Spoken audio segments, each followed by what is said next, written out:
(45화) 줄거리.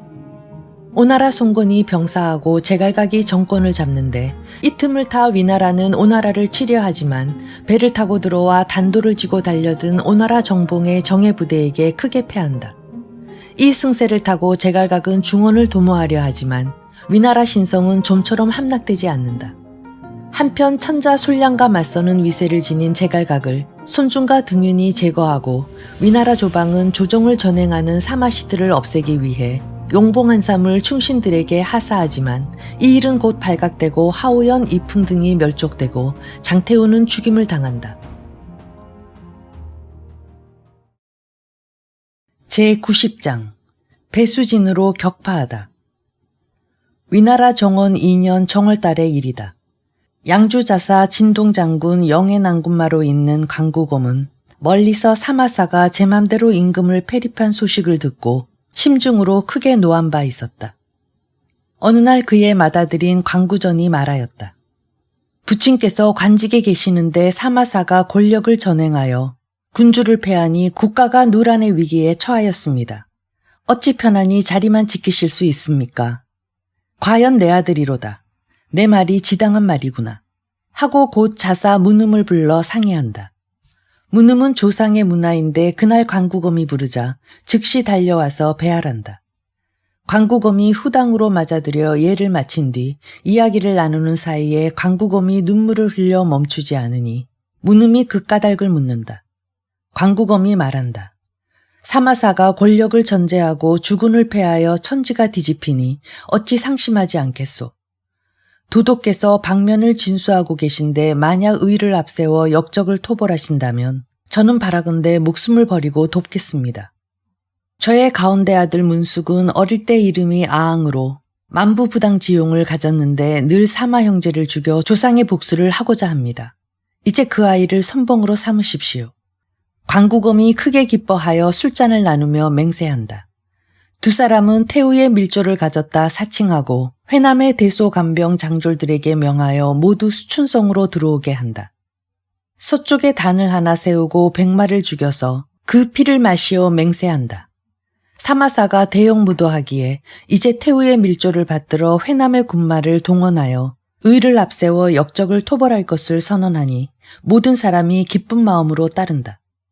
관구검은 군사 6만을 거느리고 항성에 둔병하고 문음은 군사 2만을 이끌고 성 밖에서 유격대가 되어 왕래하며 접응하기로 한다. 관구검이 여러 고을에 경문을 보내니 이제 곳곳에서 군사를 일으켜 돕는다. 한편 사마사는 왼쪽 눈에 혹이 생겨 불시에 아프고 가렵다. 이에 의관을 시켜 혹을 잘라내고 약을 써서 봉한 뒤 날마다 부중에서 양병하고 있었다. 그런데 회남에서 위급하다 고하자 태의 왕숙을 불러 상의한다. 왕숙이 말한다. 예전에 관운장의 위세가 중원을 뒤흔들 때 송건이 여몽을 시켜 형주를 기습하여 빼앗고 장졸들의 가속을 구슬러서 이 때문에 강공의 군세가 와해됐습니다. 이제 회남의 장사들의 가속이 모두 중원에 있으니 서둘러 이들을 달래고 아울러 군사를 동원하여 그 기로를 차단하면 틀림없이 흙이 무너지는 형세가 될 것입니다. 사마사가 말한다. 공의 말씀이 지당하오.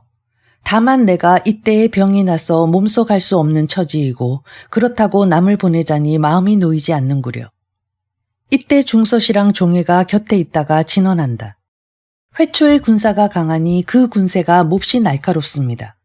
만약 다른 이를 보내어 군사를 지휘하게 하면 여러모로 불리합니다. 그가 실수를 한다면 곧 대사를 그르칠 것입니다. 사마사가 벌떡 일어나며 말한다. 역시 내가 직접 가지 않으면 역적들을 깨뜨릴 수 없겠구나. 곧 아우 사마소를 남겨 낙양을 지키고 조정을 섭정하게 한다. 사마사가 가마를 타고 병든 몸을 이끌고 동쪽으로 간다. 진동장군 제갈탄에게 명하여 예주의 군사들을 이끌고 안풍진을 따라서 수춘을 공격하게 한다. 또한 정동장군 호준에게 명하여 청주의 군사들을 이끌고 초송 방면으로 출격하여 퇴로를 끊게 한다. 또한 예주자사 감군 왕기에게 선두 부대를 이끌고 진남 지역을 선취하라 한다. 사마사가 대군을 이끌고 양양에 주둔하여 문무관료를 불러들여 상의한다. 광록훈 정포가 말한다. 광구검은 모략을 좋아하나 결단을 못하고 문음은 용맹하나 지혜가 없는데 이제 군사를 크게 일으키니 예상 밖으로 나온 것입니다. 장강과 회하 지역의 군사의 얘기가 한창 강성하니 함부로 대적할 수 없습니다. 오로지 해자를 깊이 파고 보루를 높이 쌓아 그들의 얘기를 꺾는 것이 그 옛날 한나라 장군 아부의 장책입니다. 군대 감독관 왕기가 말한다. 그렇지 않습니다. 회남의 반란은 군사나 백성이 반란을 바란 것이 아닙니다. 모두가 강구검이 힘으로 핍박한 때문에 부득이하게 추종할 따름입니다. 대군이 가면 틀림없이 와야 될 것입니다. 사마사가 말한다. 이 말씀이 절묘하오. 마침내 인수의 상류로 진군하여 중군이 은수의 다리 옆에 주둔한다. 왕기가 말한다. 남돈이 군사를 주둔하기에 절호의 위치이니 군사를 이끌고 한밤에라도 취해야 합니다. 지체하면 광구검이 먼저 가고 말 것입니다. 사마사가 곧 왕기에게 명하여 선두부대를 이끌고 남둔으로 가서 진을 치게 한다. 한편 광구검은 항성에 머물다가 사마사가 직접 오는 것을 듣고 사람들을 모아 상의한다. 선봉 가롱이 말한다. 남돈의 지세는 산과 강을 끼고 있어 둔병하기에 극히 좋습니다. 위나라 군사가 선점하면 그들을 물리치기 어려우니 속히 점령해야 합니다. 광구검이 그 말을 따라 군사를 일으켜 남돈으로 간다. 가다 보니 앞쪽에 유성마가 달려와 알리기를 남돈에 이미 인마가 진을 쳤다고 한다. 관구검이 믿지 못하고 직접 군전으로 가서 살펴보니 과연 깃발들이 들판을 가득 메우고 영체가 정연하다. 관구검이 군중으로 되돌아와 생각해보니 아무 계책도 쓸 수 없다. 그런데 정찰병이 급보한다. 동호의 손준이 군사를 거느리고 강을 건너 수춘을 습격하러 옵니다. 관구검이 크게 놀라 말한다. 수춘을 잃으면 우리가 돌아갈 것이 어디겠느냐. 이날 밤 군사를 이끌고 항성으로 퇴각한다. 광구검의 군사가 물러가자 사마사가 많은 관리를 불러서 상의한다. 상서 부가가 말한다. 이제 광구검의 군사가 퇴각한 것은 오나라 사람들이 수춘을 습격할까 두려워서입니다. 틀림없이 항성으로 돌아가 군사를 나눠서 막을 것입니다. 장군께서 영을 내려서 일군은 낙가성을 취하고 다른 일군은 항성을, 또 다른 일군은 수춘을 취하게 하십시오. 이러면 회남의 군사는 퇴각하고 말 것입니다. 연주자사 등에는 지모가 뛰어나니 그로 하여금 군사를 거느리고 낙가를 취하러 달려가라 하고 아울러 대군으로 접응하면 적병을 격파하기 어렵지 않습니다. 사마사가 이를 따라 급히 사자를 보내며 경문을 지니고 가서 등해로 하여금 연주의 군사를 일으켜 낙가성을 깨뜨리게 하고 사마사가 뒤따라 군사를 이끌고 그곳으로 가서 합류할 것이라 한다. 한편 관구검은 항성에 머물면서 수시로 사람을 낙가성으로 보내어 정탐하게 한다. 적병이 올까 두려워 문음을 군용으로 불러 함께 의논하니 문음이 말한다. 도도 걱정하지 마십시오. 제가 제 못난 아들 문왕과 함께 단지 군사 5천만 있으면 감히 낙가성을 지키겠습니다. 광구검이 크게 기뻐한다. 문음 부자가 군사 5천을 이끌고 낙가성으로 간다. 선두부대에서 보고한다. 낙가성 서쪽은 모두 위나라 군사인데 약 1만 남짓입니다. 멀리 중군을 바라보니 백모와 황홀, 조개주번이 보이고 장군의 군막을 군사들이 에워싸서 지키고 있었습니다. 그 안에 숫자를 수놓은 비단 깃발이 세워져 있으니 이것이 틀림없이 사마사입니다. 영체를 세우는 것을 아직 완비하지 못했습니다. 이때 문왕이 부친의 곁에서 채찍을 들고 있다가 이 말을 듣고 부친에게 고한다. 그들의 영체를 아직 세우지 못한 틈을 타서 군사를 둘로 나눠 좌우에서 치면 전승을 거둘 것입니다. 언제 가야겠느냐. 오늘 해질녘에 아버님께서 군사 2,500을 이끌고 성의 남쪽으로 달려가십시오. 제가 또한 군사 2,500을 이끌고 성의 북쪽으로 달려가겠습니다. 삼경 무렵에 위나라 영체에서 만나야 합니다. 문음이 이를 따라 그날 저녁 군사를 둘로 나눈다. 문왕의 나이 이제 18세이고 신장이 팔척인데 전신에 갑옷을 두르고 허리에 구리 채찍을 차고 창을 쥐고 말을 타더니 멀리 위나라 영체를 향해 나아간다. 이날 밤 사마사의 병력이 낙하성에 당도하여 영체를 세우고 아직 등해가 오지 않아 이를 기다린다. 사마사가 눈 아래의 혹을 떼어낸 지 얼마 되지 않아 그 상처가 아픈지라 군막 안에 눕고 수백 명의 갑사를 명하여 삥 둘러서서 호위하게 한다. 삼경 무렵에 호련히 영체 안에서 함성이 대진하고 인마들이 대란하여 사마사가 황급히 물으니 누군가 보고한다. 일군이 영체 북쪽에서 방어를 뚫고 돌입하였는데 앞장선 장수의 용맹을 당할 수 없습니다. 사마사가 크게 놀라 마음이 마치 불타는 듯하다. 눈알이 혹을 잘라낸 자리로 튀어나오는 바람에 피가 흘러 바닥에 가득하고 아픔을 견디지 못하겠다. 그러나 군심을 흐트릴까 두려워 이불을 깨물고 참을 따름이라 순식간에 이불 한 채가 성한 곳 하나 없이 갈갈이 찢기고 말았다. 원래 문항의 군마가 먼저 도착하여 일제히 진격했다. 영체 안에서 자충우돌하니 가는 곳마다 사람들이 감히 당하지 못한다. 혹시 누군가 저항하더라도 문항이 창으로 찌르고 구리채찍으로 때리니 죽지 않는 이가 없다. 문항이 부친의 도착만 기다리며 부친의 외응을 기대하지만 오는 모습이 전혀 보이지 않는다. 몇 번이나 중군으로 돌격하지만 활과 세뇌의 사격을 받아 되돌아오고 만다. 문항이 날 밝을 때까지 내리 싸우는데 북쪽에서 북소리가 하늘을 울린다. 문항이 종자를 뒤돌아보며 말한다. 아버님께서 남쪽에서 돕지 않고 북쪽에서 오시다니 무슨 까닭이냐. 문항이 말을 달려가서 바라보니 일군이 질풍처럼 달려오는데 선두의 대장은 바로 등해다. 그가 말을 몰아 칼을 비껴들고 크게 외친다. 역적은 거기 서라. 문항이 크게 놓아여 창을 꼬나지고 맞이한다. 50합을 싸워도 승부가 나지 않는데 그 사이에 위나라 군사가 크게 진격하여 앞뒤로 협공한다. 문항의 부하들이 각자 달아나고 문항만 필마단기로 위나라 군사들을 뚫고 남쪽으로 달아난다. 그 뒤로 몇백 명의 위나라 장수가 정신을 차리고 말을 몰아 뒤쫓는다. 낙가교 주변에 다다를 즈음 거의 따라잡히는데 문항이 돌연히 말머리를 돌리고 한 소리 크게 외치더니 위나라 장수들 속으로 뛰어든다. 구리채찍을 휘두를 때마다 말들이 놀라서 장수들이 분분히 낙마하여 뿔뿔이 달아나니 문항이 다시 천천히 간다. 위나라 장수들이 한데 모여 놀라서 말한다. 이자가 감히 아직도 우리를 물리치려 하다니 힘을 합쳐서 추격합시다. 이에 위나라 장수 100명이 다시 뒤쫓으러 온다. 문항이 버럭 크게 화를 낸다. 쥐새끼들이 목숨을 아까운 줄 모르느냐. 구리채찍을 쥐고 말을 몰아 위나라 장수들 속으로 뛰어들어 몇 사람을 타살하고 다시 말머리를 돌려 말고삐를 느슨히 잡고 천천히 간다.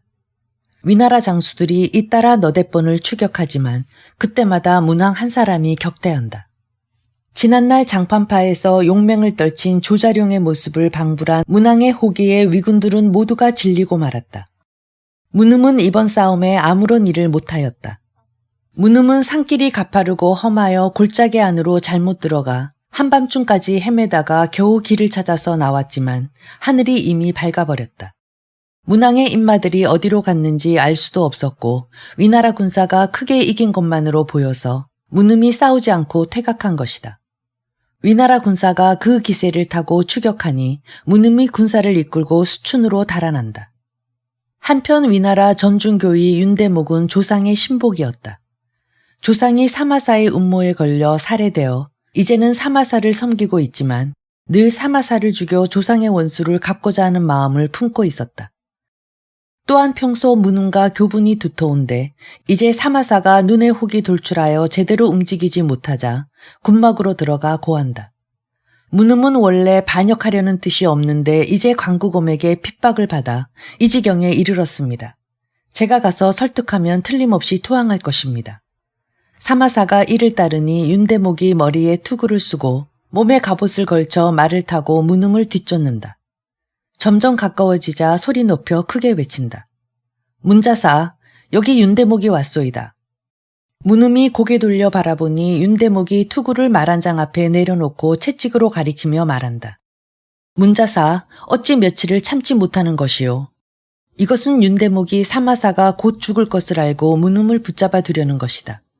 그런데 문음이 그 뜻을 깨닫지 못하고 성난 목소리로 크게 욕하고 활을 잡아당겨 쏘려고 한다. 윤대목이 크게 소리내어 울며 돌아간다. 문음이 인마들을 거두어 수춘으로 달아나지만 수춘은 이미 제갈탄이 군사를 이끌고 점령해버렸다. 다시 항성으로 돌아가려는데 호중과 왕기, 등해가 이끄는 삼노 군사가 모두 온다. 형세가 위급하자 문음이 동호의 손준에게 귀순하러 간다. 한편 관국엄은 항성에 있는데 수춘이 이미 함락되고 문음의 군세가 무너진 데다 삼노의 군사가 성 밖에 온 것을 알고 성 안의 군사를 총동원하여 싸우러 나온다. 등해와 마주치자 관국엄이 가롱을 출마시킨다. 그러나 가롱이 일합을 넘기지 못하고 등해의 한 칼에 베인다.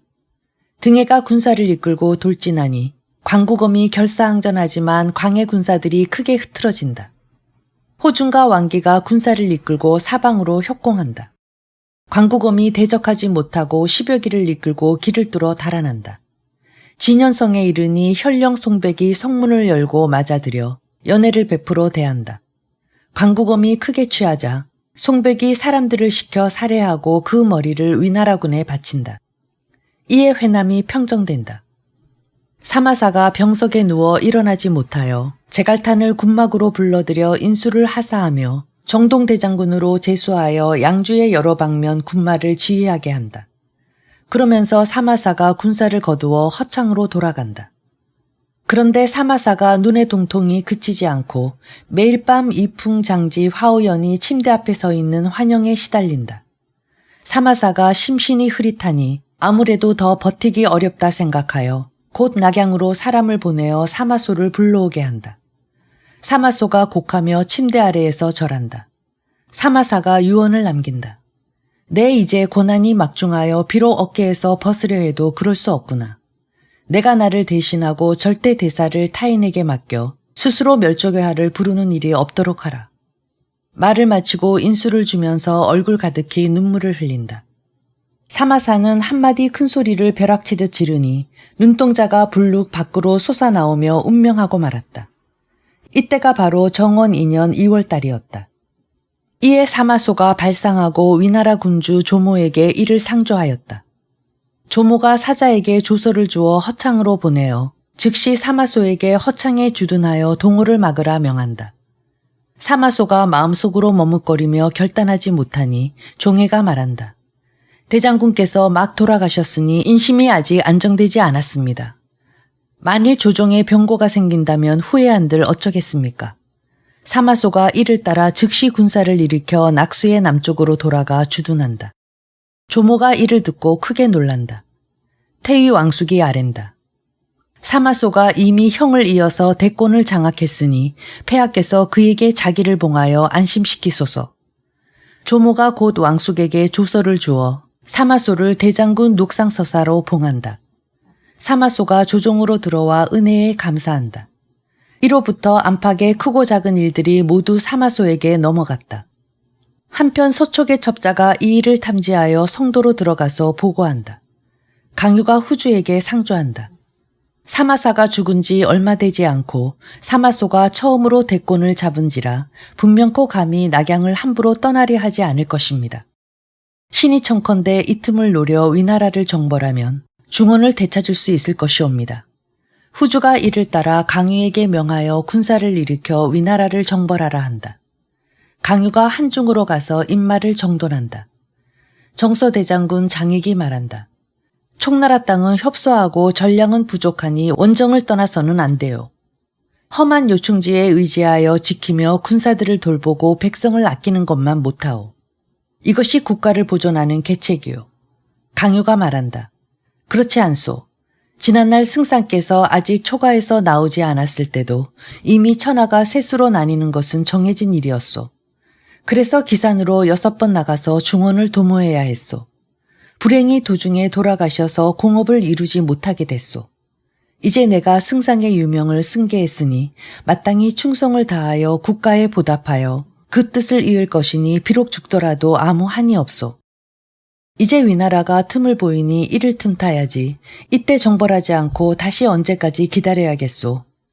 하우페가 말한다. 장군의 말씀이 맞소. 기마병을 이끌고 포안으로 출격해야 하오. 도소와 남한을 점령하면 나머지 여러 군도 평정할 수 있소. 장익이 말한다. 지난번에 이기지 못하고 돌아온 것은 모두 출병이 몹시 지체되었기 때문이요. 병법에 이르기를 대비하지 못한 것으로 나가고 예상하지 못한 것으로 나가라 했소. 이제 불이 나게 진병하여 위나라 사람들로 하여금 방비하지 못하게 만들면 틀림없이 전승을 거둘 것이요. 이에 강유가 군사 5만을 이끌고 포안으로 진군한다. 총나라 군사가 도수에 이르니 변방을 지키는 군사가 옹주자사 왕경과 부장군 진태에게 보고한다. 왕경이 먼저 기마병과 보병 7만을 이끌고 영격한다. 강유가 장익에게 이렇게 저렇게 분부하고 하오페에게도 이렇게 저렇게 분부한다. 두 사람이 계책을 받고 떠나자 강유가 대군을 이끌고 도수를 등지고 포진한다. 왕경이 아작 몇 사람을 이끌고 나와서 강유에게 묻는다. 위나라 오나라 총나라는 이미 정족지세를 이루었거늘 너는 누차에 침범하니 도대체 무슨 까닭이냐. 사마사가 아무 까닭 없이 임금을 패하니 이웃나라가 그 죄를 묻는 것이 도리이다. 게다가 너희 나라는 우리의 원수이자 적이지 않느냐. 왕경이 장명, 화영, 유달, 주방 네 장수를 뒤돌아보며 말한다. 총나라 장수가 배수진을 쳐서 패전하면 물에 빠지게 될 것이다. 강유가 날래고 용맹하니 너희 네 장수가 그와 싸워라. 그가 퇴각하면 바로 추격하라. 네 장수가 좌우로 나누어 출진하여 강유와 싸우러 온다. 강유가 몇 탑 싸우더니 말머리를 돌려 본진 쪽으로 달아난다. 왕경이 병마를 크게 몰아 일제히 뒤쫓는다. 강유가 군사를 이끌고 도수의 서쪽으로 달아난다. 강물에 다다를 즈음 장사들에게 크게 외친다. 사세가 위급하구나. 장수들은 어찌 노력하지 않는가. 장수들이 일제히 힘을 떨쳐 거세게 반격하니 위나라군이 대패한다.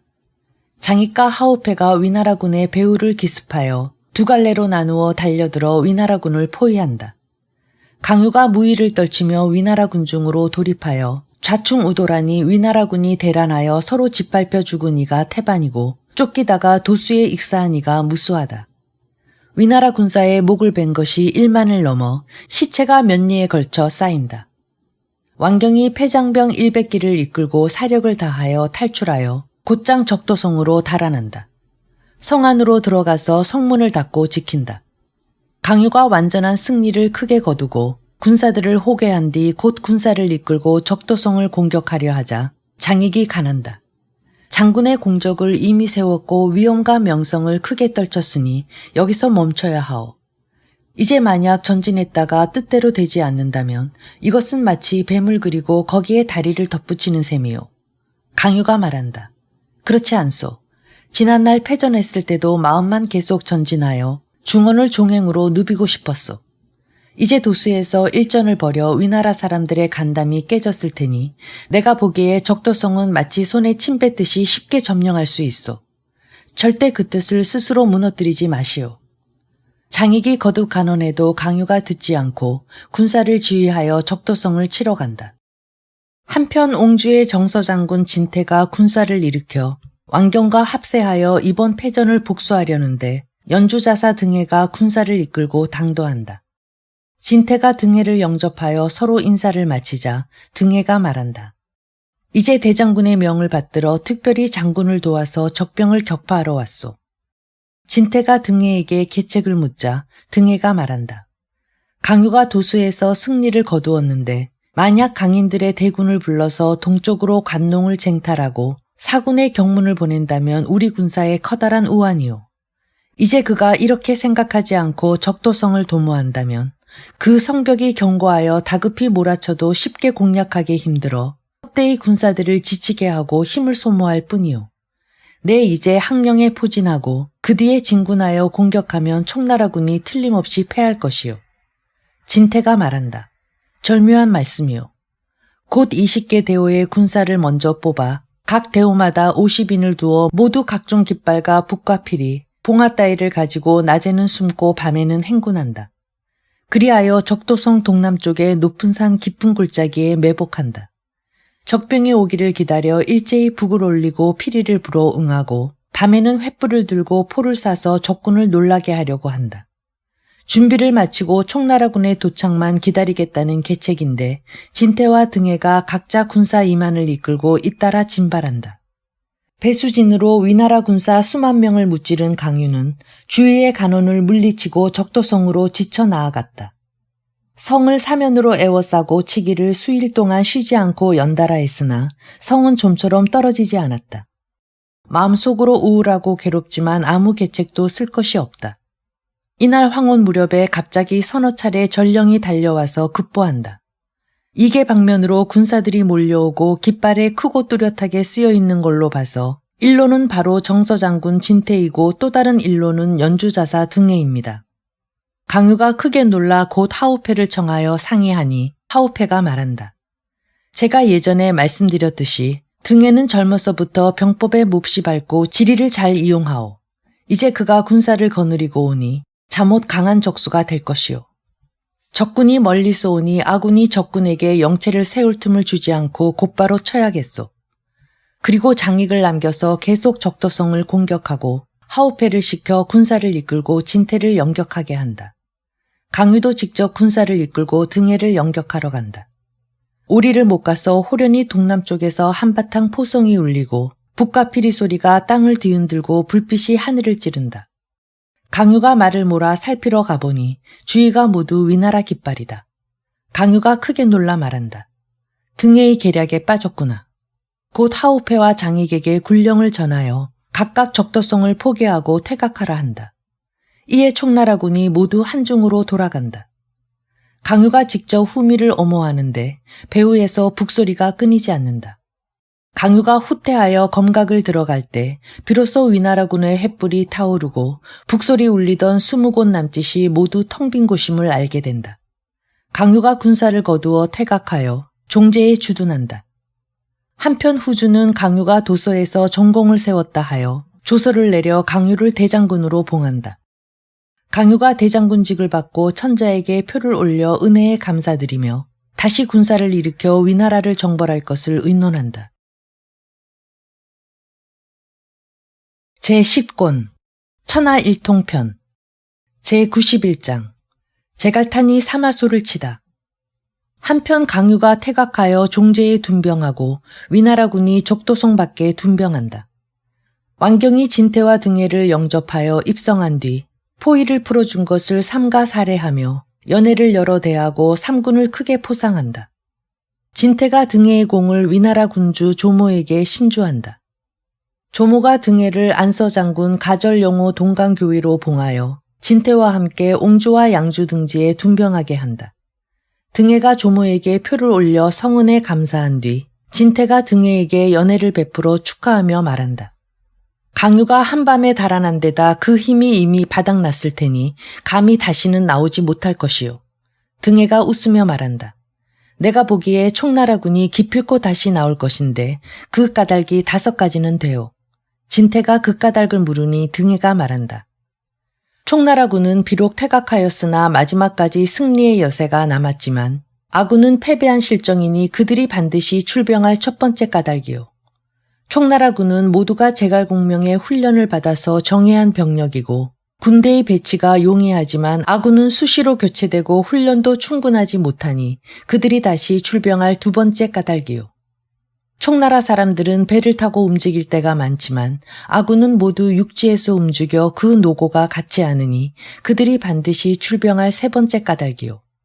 적도, 농서, 남한, 기산 이들 네 곳은 모두 수전을 치르는 곳이라서 총나라군이 송동격서, 남쪽을 치는 척하며 북쪽을 치기라도 하면 아군은 병력을 분산하여 지켜야 할 것이요. 총나라군이 한데 합쳐서 오면 그들의 1분으로 아군의 4분을 감당할 수 있으니 그들이 반드시 출병할 네 번째 까닭이요.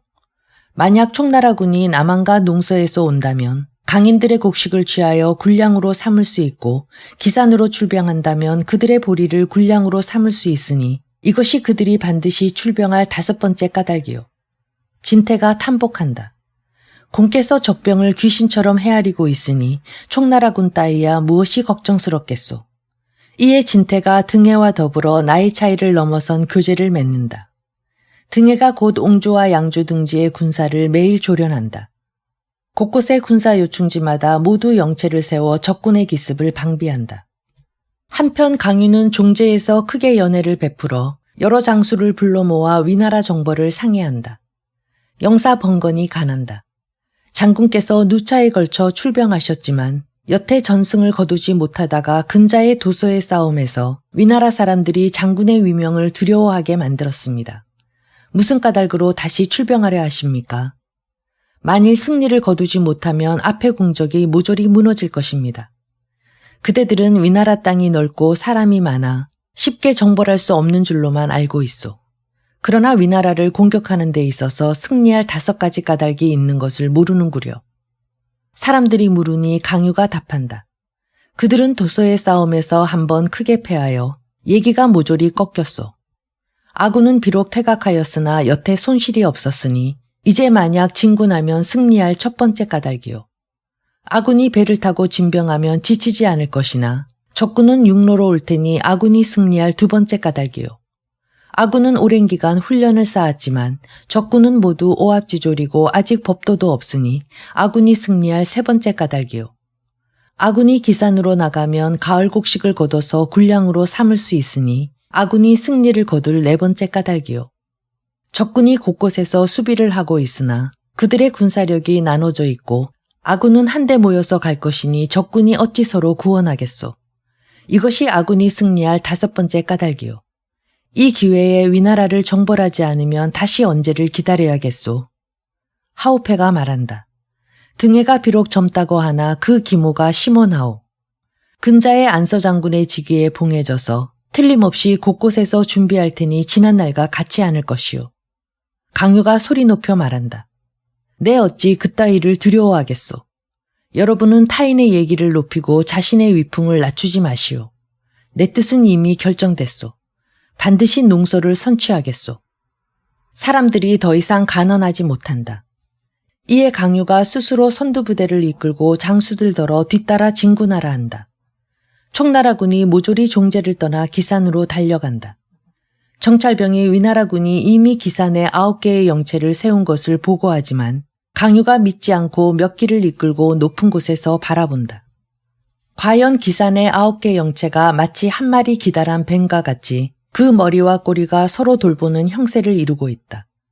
강유가 좌우의 사람들을 뒤돌아보며 말한다. 하오페의 말이 과장이 아니구나. 이곳 영체의 형세가 절묘하니 오로지 내 스승 제갈승상만이 능히 이렇게 할 것이다. 곧 본체로 돌아와 여러 장수들을 불러 말한다. 위나라군이 이미 준비를 마쳤소. 그들은 내가 반드시 올 것을 안 것이오. 내가 보기에 틀림없이 등해가 여기에 있소. 그대들은 아군의 깃발로 허장성세를 펼쳐 이 골짜기 입구에 영체를 세우고 매일 100여 기에게 명하여 경계를 하러 나가게 하고 한 번 경계를 나갈 때마다 한 번씩 갑옷을 갈아입게 하시오. 깃발을 청, 황, 적, 백, 흑의 5방위에 따라 마련하여 깃발도 매번 바꾸시오. 나는 비밀리에 대군을 거느리고 동정을 지나서 남한을 습격하러 가겠소. 곧 포소더러 기산골짜기 어기에 주둔하라 하고 강유가 직접 대군을 이끌고 남한을 향하여 진군한다. 한편 등에는 총나라군이 기산으로 나온 것을 알고 재빨리 진태와 더불어 영체를 세워 대비했다. 그런데 총나라군이 며칠이 지나도록 싸움을 걸러 오지 않고 매일 5차례 정찰병들이 영체를 나와서 10리 혹은 20리를 나갔다가 돌아가는 것이다. 등해가 높은 곳을 올라 살펴보더니 허겁지겁 막사로 돌아와 진태에게 말한다. 강유가 이곳에 있지 않으니 틀림없이 동정을 취하여 남한을 습격하러 간 것이오. 영체를 나오는 초마들은 몇 필 되지 않는데 갑옷을 갈아입고 오고 가며 정탐하느라 모두 지쳐 있을 것이고 지휘관은 무능한 자가 틀림없소. 진 장군께서 일군을 이끌고 공격하면 그 영체를 깨뜨릴 수 있소. 총나라 영체를 깨뜨린 뒤 곧 군사를 이끌고 동정을 지나는 길을 습격하여 먼저 강유의 후미를 끊으시오. 나는 앞장서서 일군을 이끌고 남원을 구원하고 곧바로 무성산으로 가겠소.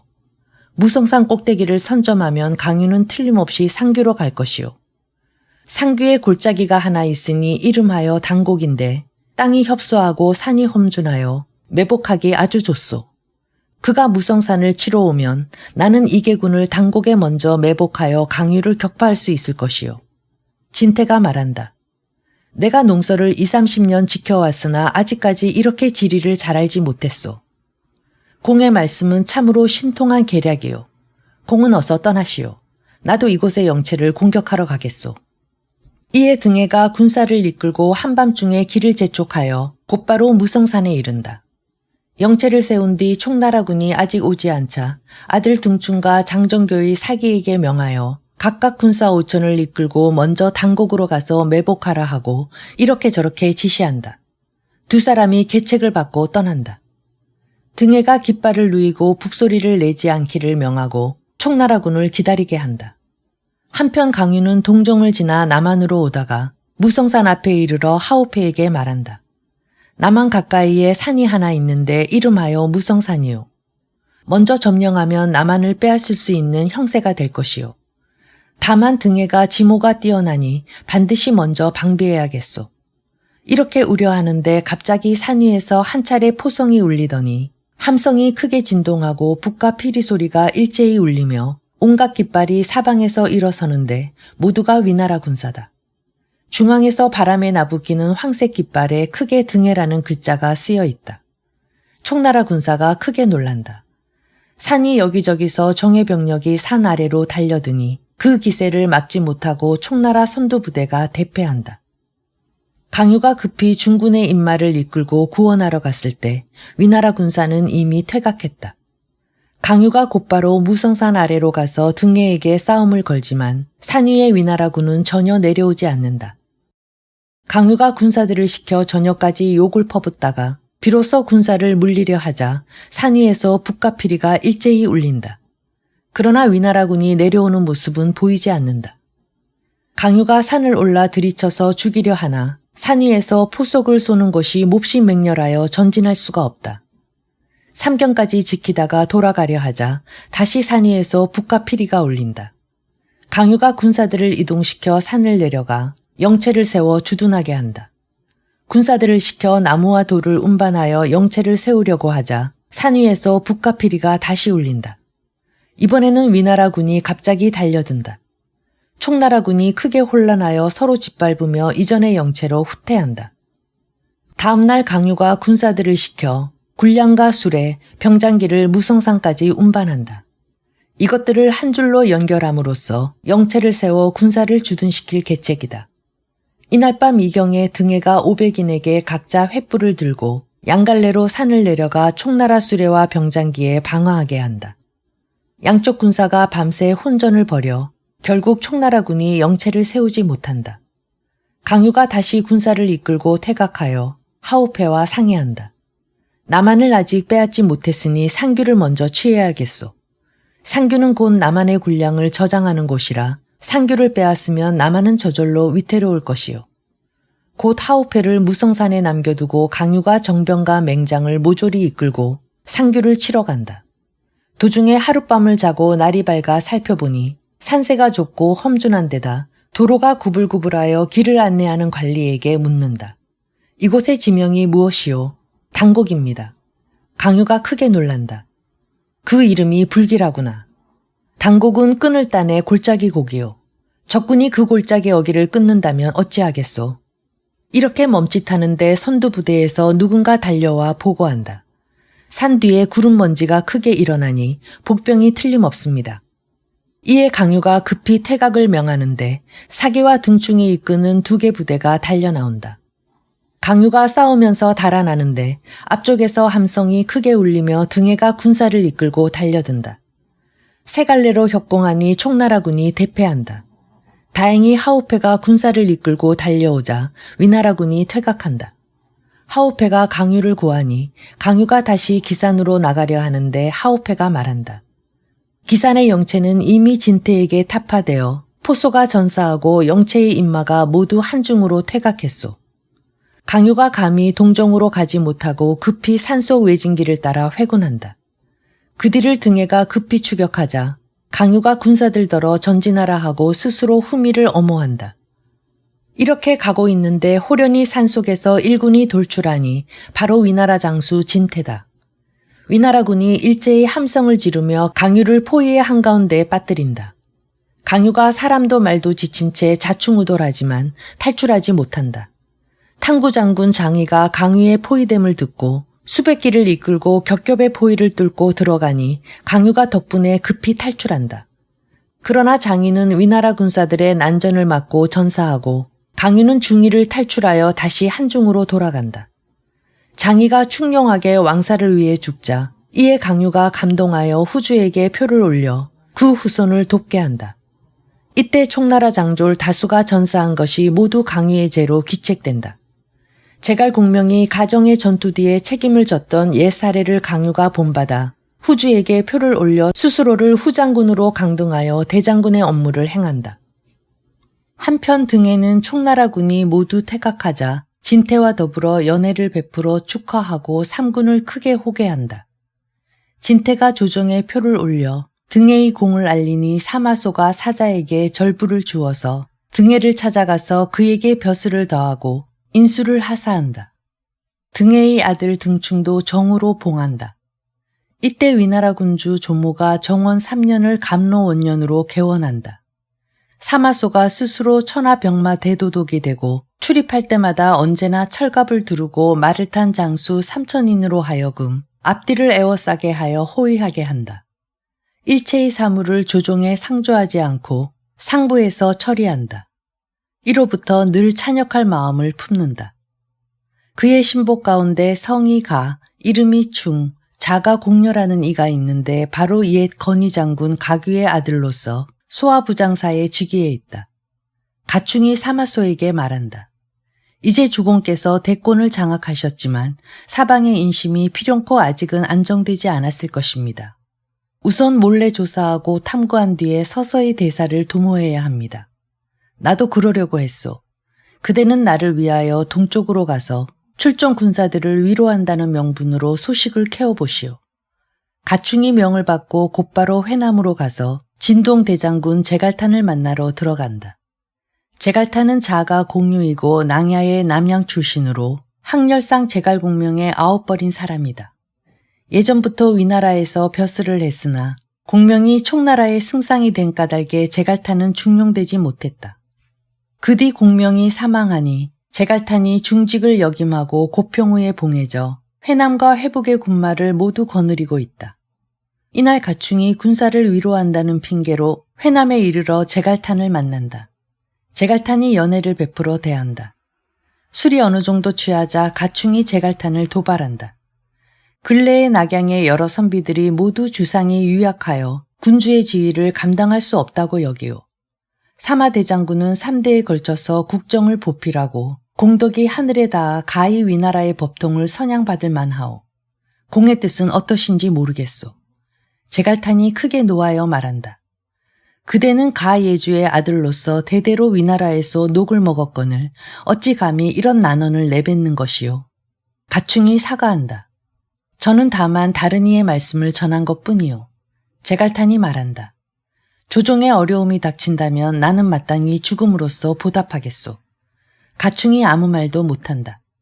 다음날 작별을 고하고 사마소를 만나 그 일을 자세히 말하니 사마소가 크게 노한다. 쥐새끼가 어찌 감히 이러느냐. 제갈탄이 회남에서 인심을 깊이 얻어 먼 훗날 우환이 될 것이니 어서 제거하십시오. 사마소가 곧 몰래 밀서를 양조자사 악침에게 보낸다. 동시에 사자에게 조서를 줘서 제갈탄에게 보내어 제갈탄을 조정으로 불러 사공의 직위에 앉히겠다고 한다. 제갈탄이 조서를 받고 이것이 가충의 고변 때문임을 알아차리고 곧 사자를 고문하니 사자가 말한다. 이 일은 악침도 알고 있소. 그가 어떻게 알게 되었느냐. 사마장군이 이미 사람을 양주로 보내어 밀서를 악침에게 주었소. 제갈탄이 크게 노하여 좌우에게 호통쳐서 사자를 참하고 곧 부하군사 1천을 일으켜 양주로 달려간다. 남문에 이를 즈음에 성문은 이미 닫혔고 적교는 끌어올려졌다. 제갈탄이 성 밑에서 문을 열라 외치지만 성 위에서 아무도 회답하지 않는다. 제갈탄이 크게 노한다. 악침 필부놈아, 어찌 감히 이러느냐. 곧 장졸들을 시켜 성을 공격한다. 제갈탄 수하의 기마병 10여 명이 말에서 내려 해자를 건너 몸을 날려 성을 오르더니 군사들을 내쫓고 성문을 활짝 연다. 이에 제갈탄이 군사를 이끌고 성으로 들어가 바람이 부는 방향으로 불을 지르니 악침의 집까지 거세게 번진다. 제갈탄이 검을 들고 누각을 올라가 크게 꾸짖는다. 너의 붙인 악지는 지난날 위나라의 큰 은혜를 받았다. 은혜를 갚고 근본을 돌아볼 생각은 않고 도리어 사마소를 따른단 말이냐. 악침이 미쳐 답하지 못하고 제갈탄에게 살해된다. 한편으로 사마소의 죄를 꾸짖는 표를 쓰고 이를 사자에게 주어 낙양으로 들어가 천자에게 상주하게 하고 또 한편으로 회난과 회복에 둔전하는 호구 10만 남짓과 아울러 양주에서 새로 항복한 병사 4만여를 크게 모아 진군을 준비한다. 또한 장사 오강을 시켜 아들 제갈정을 오나라에 인질로 보내어 구원을 요청한다. 오나라와 군사를 합쳐서 기필코 사마소를 토벌하려는 것이다. 이때 동호의 승상 손준이 병사하고 그의 종제 손침이 국정을 보좌하고 있었다. 손침은 자가 자통인데 사람됨이 흉포하여 대사마 등난, 장군 여거, 왕돈 등을 살해하니 그가 비록 총명하다고 하지만 막무가내였다. 이때 오강이 제갈정을 데리고 석두성에 이르러 손침을 만나러 들어간다. 손침이 사연을 물으니 오강이 말한다. 제갈탄은 촉한의 제갈공명의 족제입니다. 지난날 위나라를 섬겼으나 이제 사마소가 임금을 기만하며 군주를 패하고 권력을 농단하니 그가 군사를 일으켜 토벌하려 합니다. 그러나 힘에 부친 까닭에 기순을 청하여 일부러 찾아온 것입니다. 아무런 보증이 없다 하실까 참으로 걱정하여 친아들 제갈정을 인질로 보내는 것입니다. 삼가 바라옵건대 군사를 내어 도와주십시오. 손침이 그 요청을 받아들여 곧 대장 전역과 전단을 주장으로 삼고 우전을 후위로 주의와 당자를 선봉으로 문음을 길을 안내하는 사람으로 삼아 군사 7만을 일으켜 3대로 나누어 진군한다. 오강이 수춘으로 돌아와 제갈탄에게 알린다. 제갈탄이 크게 기뻐하며 곧 진병하여 준비한다. 한편 제갈탄의 표문이 낙양에 이르자 사마소가 이를 보고 크게 노하여 직접 토벌하러 가려고 한다. 가충이 간한다. 주공께서 부용의 기업을 이어받았지만 그 은덕이 아직 사회에 미치지 않았는데 이제 천자를 버려두고 가셨다가 만약 하루아침에 병고가 생긴다면 후회한들 어찌하시겠습니까? 태우와 천자께 함께 출정할 것을 주청하여 걱정거리를 없애는 것만 못합니다. 사마소가 크게 기뻐한다. 이 말이 참으로 내 뜻과 같소. 곧 이꼴하여 태우에게 주청한다. 제갈탄이 모반하니 신과 문무관료가 토의를 마쳤습니다. 청컨대 태우께서 천자와 함께 어가를 타고 친히 정벌하심으로써 선제께서 남기신 뜻을 이으소서. 태우가 두려워서 이를 따를 뿐이다. 다음날 사마소가 위나라 군주 조모에게 길을 떠날 것을 청한다. 조모가 말한다. 대장군께서 천하의 군마를 모두 거느려 마음대로 동원할 수 있거늘 하필 짐이 직접 가야겠소. 그렇지 않사옵니다. 지난날 무조께서 사해를 종행하시고 문제와 명제께서 우주를 포괄하는 뜻과 파랑을 병탄하는 마음을 지녀서 무릇 큰 적과 마주치면 반드시 스스로 가셨사옵니다. 폐하께서 마땅히 선대 제왕들을 본받아 오랜 적수들을 소탕하셔야지 어찌 두려워하십니까? 조모가 위세에 눌려서 어쩔 수 없이 따른다. 사마소가 곧 조서를 내려 두 도읍의 군사 26만을 모조리 일으킨다. 진남 장군 왕기를 선봉으로, 안동 장군 진건을 부선봉으로, 감군 석포를 좌군으로, 연주자사 주태를 우군으로 삼아 어가를 보호하며 호호탕탕하게 회남으로 내달려오니 동호의 주의가 군사를 이끌고 대적한다. 양쪽 군대가 전열을 갖추자 위나라 군중에서 왕기를 출마하고 주의가 맞서러 나온다. 삼합을 못 이기고 주의가 패조하니 당자가 출마하지만 역시 삼합을 못 싸우고 크게 져서 달아난다. 왕기가 군사를 몰아서 엄습하니 오나라군이 대패하여 오십리를 퇴각하여 영체를 세우고 수춘성 안으로 알리러 들어간다. 제갈탄이 휘하의 정예병사를 이끌고 문운과 두 아들 문안과 문호, 그들 휘하에 강력한 군대 수만과 합류하여 사마소의 대군과 맞서기 위하여 나는 듯이 길을 달렸다. 제92장 화중지병. 한편 제갈탄이 오나라군과 합류하여 결전하러 다가오니 사마소가 이를 듣고 적군을 격파할 계책을 상의하고자 상기장사 비수, 황문사랑 종해를 부른다. 종해가 말한다. 오나라군이 제갈탄을 돕지만 실상은 이익을 취하기 위해서입니다. 이익으로 유인하면 반드시 이깁니다. 사마소가 그 말을 따라 석포와 주태에게 이계 부대를 이끌고 석두성에 매복하라 하고 왕기와 진건에게 정병을 거느리고 후방에 있으라 한다. 또한 편장 성졸에게 군사 수만 명을 이끌고 먼저 가서 적군을 유인하라 한다. 또한 진준에게 군사들을 포상할 물건들을 수레와 병장기, 소와 말, 나귀와 노새에 실어 날라 진중의 사방에 쌓아놓고 만약 적군이 오면 버리고 달아나라 지시한다. 이날 제갈탄이 오나라 장수 주의를 좌측에, 문음을 우측에 배치한다. 위나라 진중에 인마가 정돈되지 않은 것이 보이자 제갈탄이 군사를 크게 몰아 돌진한다. 성졸이 달아나니 제갈탄이 군사를 모아 엄습한다. 그런데 소와 말, 노새와 나귀가 들판에 가득하자 오나라 군사들이 앞다투어 노획하느라 싸울 마음이 전혀 없다. 그런데 한바탕 포성이 울리더니 양쪽에서 군사들이 달려든다. 왼쪽은 석포요, 오른쪽은 주태다. 제갈탄이 크게 놀라 서둘러 퇴각하려는데 왕기와 진건의 정병들이 쇄도한다.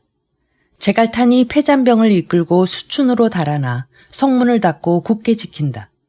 사마소가 군사들에게 사면을 포위해 힘을 모아 수춘성을 치라 명한다. 이때 오나라군은 안풍으로 물러나 주둔하고 위나라 군주의 어가는 항성에 머문다. 종해가 말한다. 이제 비록 제갈탄이 패전했지만 수춘성 안에 식량이 아직 많은 데다 오나라군이 안풍에 주둔해 협공하기 좋은 형세를 이룹니다. 이제 아군이 사면을 포위해 공격하지만 적군은 공격이 느슨하면 굳게 지키고 급박하면 죽기로 싸울 것입니다. 오나라군이 혹시라도 의각지세를 이용해 협공하면 아군은 불리할 뿐입니다. 차라리 삼면만 공격해 남문의 대로를 열어주어 적도들을 스스로 달아나게 하는 것만 못합니다. 달아날 때 공격하면 완승을 거둘 것입니다. 오나라군은 멀리 온지라 군량이 바닥날 것입니다. 우리가 기마병을 이끌고 후방을 습격하면 싸우지 않고도 적군을 격파할 수 있습니다. 사마소가 종회의 등을 두드리며 말한다. 그대는 참으로 나의 자방이구려. 이에 왕기에게 남문의 군사를 철퇴하라 한다. 한편 오나라군이 안풍에 주둔하고 있자 손침이 주의를 불러 꾸짖는다. 그깟 수춘성 하나 구하지 못하고서야 어찌 중원을 병탄하겠느냐. 또다시 이기지 못하면 반드시 참하겠다. 주의가 이에 본체로 돌아가 상의하니 우전히 말한다. 이제 수춘 남문이 포위되지 않으니 일군을 이끌고 남문으로 들어가 제갈탄을 도와 성을 지키겠습니다. 장군께서 위나라군에게 싸움을 걸 때 제가 성 안에서 달려나와 양쪽에서 협공하면 위나라군을 격파할 수 있습니다. 주연이 그 말을 그럴듯하게 여긴다. 이에 전택, 전단, 문음 등도 모두 성으로 들어가고자 해서 우정과 함께 군사 1만을 이끌고 남문을 통해 성으로 들어간다.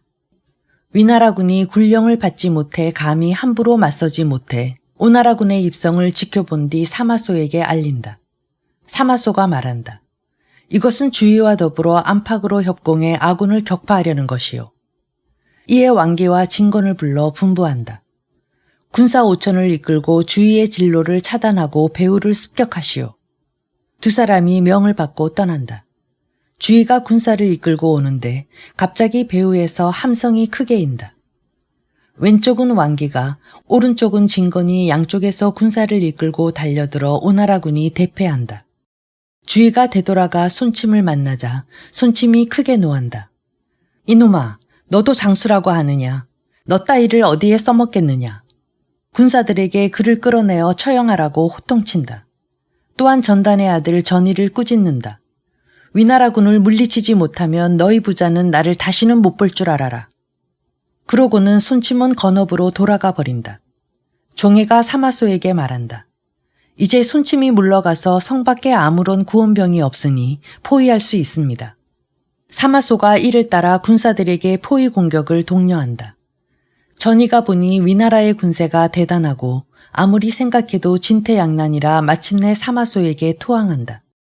사마소가 전의에게 편장군의 직위를 내린다. 전의가 사마소의 은덕에 감동한다. 이에 붙인 전단과 숙부 전역에게 드리는 편지를 써서 손침이 어질지 않으니 위나라에 투항하는 것만 못하다고 한다. 서신을 화살에 묶어 성 안으로 쏘아보낸다. 저녁이 전이의 서신을 받더니 전당과 더불어 수천 명을 이끌고 성문에 나가 투항한다. 제갈탄이 성 안에서 번민에 잠기니 무사 장반과 초이 두 사람이 진언한다. 성 안에 식량은 적고 군사는 많아서 오래 지킬 수 없습니다. 5초의 무리를 이끌고 위나라군과 더불어 죽기를 각오하고 결전해야 합니다. 제갈탄이 크게 노한다. 나는 지키겠다는데 너희는 싸우겠다니 너희가 다른 마음을 품은 것이 아니고 무엇이냐. 또다시 이런 말을 꺼내면 참하겠다. 두 사람이 하늘을 우러러 장탄식한다. 제갈탄이 곧 망하겠구나. 우리가 어서 항복해 죽음이라도 면하는 것만 못하겠구나. 이날 밤 이경 무렵에 장반과 초이 두 사람이 성벽을 넘어 위나라에 투항하니 사마소가 이들을 중용한다. 이 때문에 성 안에 비록 결전을 감행하려는 인물이 있더라도 싸우자는 말을 감히 꺼내지 못한다. 제갈탄이 성 안에서 보니 위나라군이 사방에 토성을 쌓아 올린다. 이에 제갈탄이 회수의 물길을 막아 그물이 넘쳐서 토성을 허물어뜨릴 때 군사를 몰아 공격하려 한다. 그러나 생각과 달리 가을이 지나 벌써 겨울이 된 데다 장마도 없어 회수가 범람하지 않는다.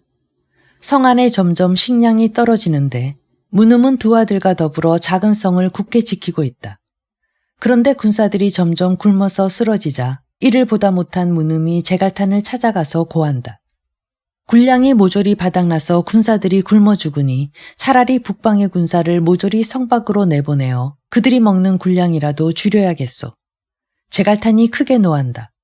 내가 나더러 북방 군사를 모조리 떠나보내라 하다니 나를 어찌해 볼 셈이구나. 하고 그를 끌어내서 처형하게 한다. 문왕과 문호는 부친이 피살되자 각각 단도를 뽑아들고 곧바로 수십인을 죽이고 몸을 날려 성벽을 오르더니 한 번에 뛰어내려 해자를 넘어 위나라 영체로 가서 토항한다. 지난날 문왕이 단기 필마로 위나라군을 격퇴한 것 때문에 사마소가 원한을 품어 문왕을 참하려 한다. 종애가 간한다. 죄는 문음에게 있는데 이제 문음은 죽고 두 아들은 쫓겨서 귀순했습니다. 항복한 장수를 죽인다면 성 안의 인심을 굳게 만들 뿐입니다. 사마소가 이를 따라 문왕과 문호를 군막 안으로 불러들여 좋은 말로 위무하고 준마와 비단 옷을 하사하며 편장군의 벼슬을 더하고 관내우의 자기에 봉한다. 두 아들이 절을 올려 살해하고 성으로 가서 크게 외친다. 우리 두 사람은 대장군으로부터 죄를 사면받고 자기를 하사받았거늘 너희는 어찌어서 항복하지 않느냐. 성한 사람들이 이 말을 듣고 모두 상의한다. 문왕은 사마시의 원수인데도 중용되었으니 하물며 우리는 어떻겠소. 이에 모두 토항하려 한다. 제갈탄이 듣고 크게 노해 밤낮으로 직접 성을 돌아다니며 처형함으로써 위엄을 세운다. 종애가 성 안의 민심이 이미 변한 것을 알고 군막으로 들어가 사마소에게 고한다. 이때를 틈타 성을 공격해야겠습니다. 사마소가 크게 기뻐하며 삼군을 독려하여 성의 사방에 구름처럼 모여 일제히 공격하게 한다. 성을 지키는 장수 증선이 북문을 열어서 위나라군을 성 안으로 받아들인다. 위나라군이 이미 들어온 것을 알아차린 제갈탄이 황망이 수백 명을 이끌고 직접 성 안의 지름길로 탈출하다가 적벽 근처에 이르러 호준과 마주친다. 호준이 한 칼에 제갈탄을 베어서 말 아래로 떨구고 그를 따르던 수백 명도 모두 사로잡힌다. 왕기가 군사를 이끌고 서문으로 달려가 오나라 장수 우정과 마주친다. 왕기가 크게 꾸짖는다. 어찌어서 항복하지 않느냐. 우전이 크게 노한다. 명을 받고 사람들을 위하여 어려움을 구하러 와서 결국 구하지 못하고 타인에게 항복하는 것은 의롭지 못하다. 이에 투구를 땅에 내던지며 크게 외친다. 사람이 세상을 살면서 전장에서 죽게 되면 다행이다. 급히 칼을 휘두르며 죽을 각오로 30여 합을 싸우다가 말도 사람도 지쳐 마침내 난군 속에서 속절없이 목숨을 잃고 말았다. 마침내 사마소는 수춘성으로 들어갔다. 우선 제갈탄의 노소를 남김없이 잡아다 모조리 효소하고 그 삼족을 멸하였다. 무사들이 제갈탄의 부하장졸 수백 명을 포박해 끌고 온다. 사마소가 말한다. 너희는 항복하지 않겠느냐? 항복한다면 내 목숨만은 살려주마. 그러나 뜻밖에도 모두 크게 외친다. 바라건대 제갈공과 함께 죽을지언정 결코 내 놈에게 항복하지 않겠다. 사마소가 크게 노해 무사들에게 소리쳐 그들 모두를 성 밖으로 끌고 가더니 한 사람 한 사람 다시 물으며 말한다. 항복하면 목숨은 살려주마. 그렇지만 아무도 항복하겠다고 말하지 않는다. 마지막 한 사람을 다 죽이기까지 어느 누구 죽기를 두려워하는 기색조차 보이지 않고 조용히 운명을 기다리는 것이었다. 사마소가 깊이 탄식해 마지 않으며 모두 매장하게 하였다. 한편 오나라 군사의 태반이 위나라에 항복하니 비수가 사마소에게 고한다. 오나라 군사의 가족이 모두 동남의 강해 땅에 있으니 이대로 두면 훗날 틀림없이 변란이 일어날 것입니다. 그들을 생매장해 버리는 것만 못합니다. 종애가 말한다. 그렇지 않습니다. 옛부터 군사를 부릴 때 나라를 온전히 하는 것을 상책으로 여겨서 그 원흉만 죽였을 따름입니다. 그들을 모조리 생매장하면 어질지 못한 것입니다. 차라리 그들을 강남으로 돌려보냄으로써 중원의 간대함을 보여주는 것만 못합니다. 사마소가 말한다. 이야말로 훌륭한 의견이요. 그리하여 오나라군을 모두 풀어주어 본국으로 돌려보낸다. 그러나 당자는 손침을 두려워해 감히 귀국하지 못하고 다시 위나라에 기순한다. 사마소가 모두 중용하여 사마를 맡아서 지키게 한다. 사마소가 철병하려는데 급보가 전해지니 강유가 군사를 이끌고 장성을 공격해 식량과 마초를 빼앗으러 온다는 것이다. 사마소가 크게 놀라 여러 관리와 더불어 적병을 물리칠 방책을 상의한다. 이때가 촉한의 연이 20년인데 경효 원년으로 개원한다. 강유가 한중에 머물며 총나라 장수 2사람을 뽑아 매일 인마를 조련한다. 한 사람은 장서이고 또 한 사람은 부첨인데 2사람이 잠옷 담력과 용맹을 갖춰 강유가 몹시 아낀다. 그런데 급보가 전해져 회남의 제갈탄이 군사를 일으켜 사마소를 토벌하려 하고 동호의 손침도 이를 돕자 사마소가 회남과 회북 지역의 군사를 크게 일으켜 위나라 태우와 황제를 다 같이 모시고 출정했다 한다. 강유가 크게 기뻐하며 말한다. 내가 이번에는 대사를 이루겠구나. 그래서 후주에게 표를 올려 아뢰며 군사를 일으켜 위나라를 정벌하겠다 한다. 중산대부 초주가 이를 전해 듣고 탄식한다. 근래에 들어 조정은 주색에 탐닉하고 내시 황후를 신임해 국사를 돌보지 않고 오로지 활락을 찾을 뿐이요. 강유가 누차에 걸쳐 정벌에 나서려 하며 군사들을 돌보지 않으니 나라가 장차 위태롭겠소. 이에 수국론이란 글을 한편 써서 강유에게 보낸다. 강유가 뜯어서 읽어보니 내용이 이러하다. 누군가 묻습니다. 옛날에 능히 약함으로써 강함을 이긴 이는 그 방법이 무엇이었는가? 큰 나라에 처하여 재앙이 없는 이는 언제나 몹시 태만한 반면에 작은 나라에 처하여 근심이 있는 이는 언제나 개선할 방도를 찾는다 합니다. 몹시 게으름을 피우면 어지러워지지만 개선할 방도를 찾으면 다스려지는 것은 불변의 이치입니다. 그러므로 주나라 문왕께서 백성들을 잘 양육했기에 소수의 무리로서 큰 무리를 이겼습니다. 올나라 왕 구천은 그 무리를 잘 돌봤기에 약한 무리로서 강한 무리를 무찔렀습니다. 이것이 그들의 방법입니다. 지난날 항우의 초나라가 강하고 유방의 한나라가 약하니 홍구를 경계로 천하를 나누기로 약속했습니다. 장량이 민심이 안정되어 좀처럼 동요하지 않을 것을 안 뒤에 군사를 거느리고 항우를 추격해 마침내 항우를 죽였습니다. 그래도 어찌 꼭 문왕과 구천을 본받아야겠는가라고 묻는다면 이렇게 답하겠습니다.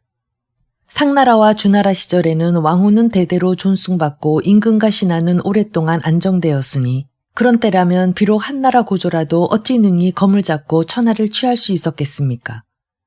그런데 진나라가 왕후를 폐지하고 군현을 설치한 뒤 백성들이 진나라의 노역에 시달리고 천하가 흙이 무너지듯 하니 이에 호걸들이 떼지어 일어났습니다. 이제 우리와 저들은 모두 시대가 바뀌어 이미 진나라 말기에 솥이 끓는 듯한 때가 아니라 참으로 전국시대의 육국이 병립하던 형세가 되었습니다. 그러므로 주나라 문왕이 될지언정 한나라 고조가 되기는 어렵습니다. 좋은 시기가 오기를 기다린 뒤 움직이고 알맞은 운수가 찾아온 뒤 일어나야 합니다. 그러므로 탕왕과 무왕은 다시 싸울 것도 없이 한 번의 싸움만으로 이겼으니 참으로 백성의 노고를 중시하고 적절한 시기를 헤아린 것입니다. 무력의 남용과 정벌의 남발을 행하여 불행히도 어려움에 처하면 비록 지혜로운이라도 방법을 찾을 수 없게 됩니다. 강유가 읽고 크게 노한다. 이것은 썩은 선비가 떠드는 것이다. 바닥에 내던지고 총나라군을 이끌고 중원을 치러 간다. 강유가 부첨에게 묻는다. 공이 보기에 어디로 나아가야겠소? 위나라가 저장하는 군량과 마초는 모두 장성에 있으니 이제 바로 낙곡으로 가야 합니다. 침령을 넘어 장성으로 직행해 먼저 군량과 마초를 불사른 뒤 진천으로 가면 중원도 머지않아 장악할 수 있습니다. 공의 견해와 내 계획이 딱 맞는구려. 즉시 군사를 거느리고 낙곡으로 가서 침령을 넘어 장성을 향해 간다. 한편 장성을 지키는 장군 사마망은 사마소의 족형이다. 성 안에 군량과 마초가 매우 많지만 인마는 오히려 적었다. 총나라군이 오는 것을 듣고 사마망이 급히 왕진과 이붕 두 장수와 함께 군사를 이끌고 성박 20리에 영체를 세운다. 다음날 총나라군이 오니 사마망이 두 장수를 이끌고 출진한다. 강유가 출마해 사마망을 가리키며 말한다. 이제 사마소가 임금을 군중에 끌고 온 것은 틀림없이 이각과 각사와 같은 뜻을 가져서다. 내 이제 조종의 밝은 명을 받들어 죄를 물으러 왔으니 너는 어서 항복하라. 만약 어리석게 군다면 온 집안을 주륙하겠다. 사마망이 큰 소리로 답한다. 너희가 무례하구나. 상국을 몇 차례나 범하다니 어서 물러가지 않으면 내 놈들 갑옷 쪼가리 하나 못 돌아가게 하겠다. 그 말이 미처 끝나기도 전에 사마망의 배후에서 왕진이 창을 꼬나지고 출마하니 총나라 진영에서 부첨이 튀어나와 맞이한다. 싸움이 10합을 넘기지 못해 부첨이 일부러 허둥대는 척하니 왕진이 창을 꼬나지고 찌르러 달려든다. 부첨이 재빨리 피하며 왕진을 말 위에서 사로잡아 본진으로 돌아온다. 이붕이 크게 노해 말을 몰아 칼을 휘두르며 구하러 온다.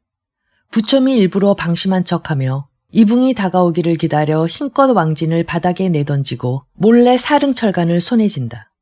이붕이 뒤따라 붙어 칼을 들어 베려는데 부첨이 몸을 빼서 뒤돌아보며 이붕의 얼굴을 사릉철간으로 타격한다.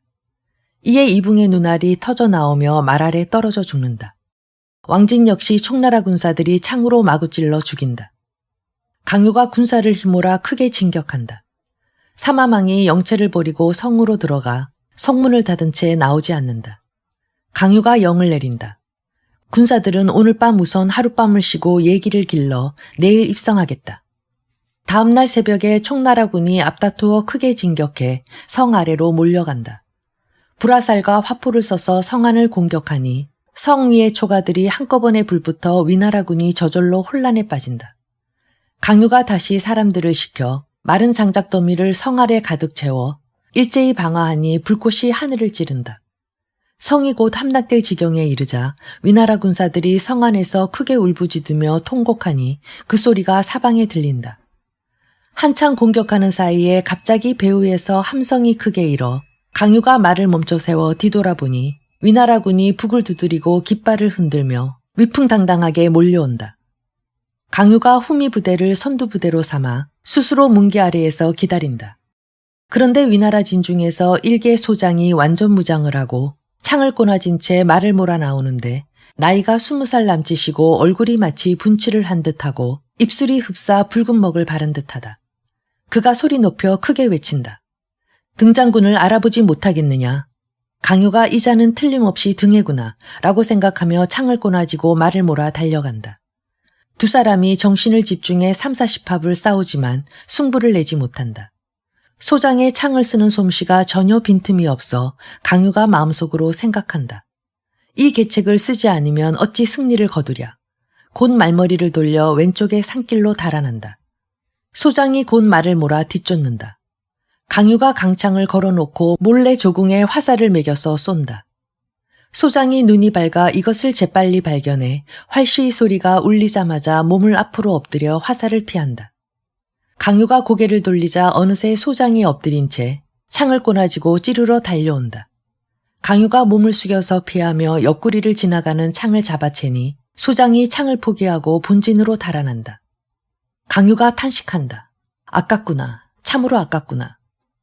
다시 말머리를 돌려 뒤쫓아 진문 앞에 이르자 한 장수가 칼을 들고 나오며 말한다. 강유 이 필부놈아, 내 아이를 쫓지 마라. 등해가 여기 있다. 강유가 크게 놀란다. 원래 소장은 바로 등해의 아들 등충이었다. 강유가 마음속으로 등충을 칭찬한다. 등해와 싸우고 싶지만 말이 지친 것이 걱정돼 등해에게 둘러댄다. 내가 오늘에야 너희 부자를 알아봤다. 우선 각자 군사를 거두어 내일 결전하자. 등해가 보니 전장 상황이 불리해 역시 말을 멈춰 세우고 응한다. 그렇다면 각자 군사를 거두자. 음모를 하는 자는 대장부가 아니다.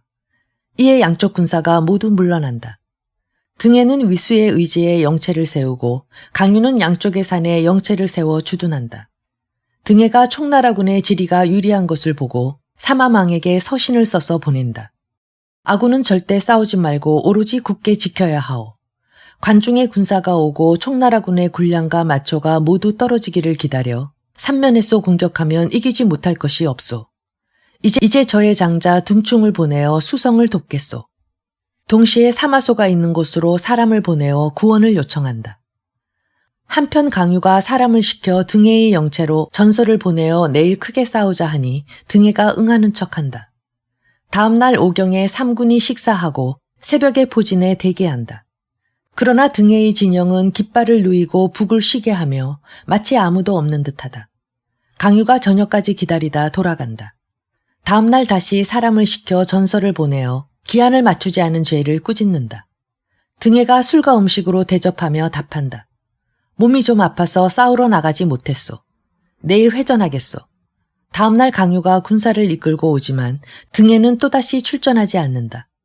이렇게 대여섯 차례 반복되자 부첨이 강유에게 말한다. 이것은 틀림없이 음모가 있는 것입니다. 마땅히 방비해야겠습니다. 이것은 틀림없이 관중의 병력이 도착할 때까지 지체하다가 삼면에서 아군을 협격하려는 것일 따름이요. 내가 이제 사람을 시켜 서찰을 가지고 소노의 동침을 찾아가게 하겠소. 우리와 힘을 합쳐 공격하게 만들 것이요. 그런데 탐마가 달려와 보고한다. 사마소가 수춘성을 공탄하여 제갈탄을 죽이고 오나라 군사는 모두 항복했습니다. 사마소가 군사를 거둬 낙양으로 돌아갔는데 곧 군사를 거느리고 장성을 구원하러 올 것이라 합니다. 강유가 크게 놀란다. 이번에 위나라 정벌도 그림에 떡이 되고 말겠구나. 우선 회군하는 것만 못하겠구나 하고 한탄하기를 마지 않았다.